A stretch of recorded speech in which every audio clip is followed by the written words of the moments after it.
మంచిర్యాల జిల్లా చెన్నూరులో బీఆర్ఎస్ నాయకులు శాంతియుత నిరసన నిర్వహించారు. గత నెలలో సనిగకుంట మత్తడి పేల్చిన ఘటనలో అసలైన నిందితులను వదిలేసి అమాయకులను పోలీసులు అరెస్టు చేశారని ఆరోపించారు. మత్తడి ధ్వంసం కేసులో అసలైన నిందితులను అరెస్టు చేయాలని డిమాండ్ చేశారు. నిరసన వ్యక్తం చేస్తున్న బీఆర్ఎస్ నాయకులను అదుపులో తీసుకునేందుకు పోలీసులు ప్రయత్నించారు.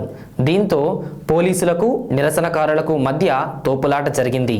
పోలీసులు తమపై చెయ్యి చేసుకున్నారని నాయకులు ఆరోపించారు.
మేము ధర్నా చేస్తున్నాం బీఆర్ఎస్ పార్టీ తరఫున.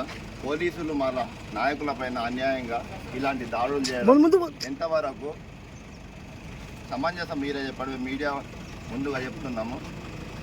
ఈ అంగీలు చింపేయడము, ఇక్కడ ఈ చింపేయడము, దెబ్బలు లాగించడం, ఇంత అమానుషంగా ప్రవర్తిస్తున్న పోలీసులు కాంగ్రెస్ పార్టీ కొమ్ము కాస్తుందని ఈ సందర్భంగా మా మీద ఎన్ని దాడులకు ప్రేరేపించినా మేము పోరాటాలకు సిద్ధంగా తెలియజేస్తున్నాం.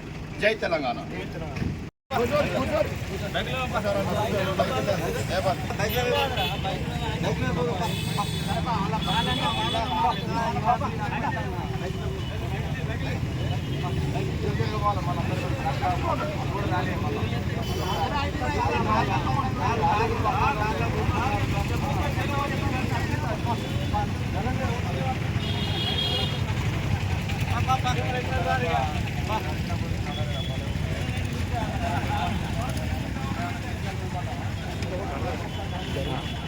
सर्व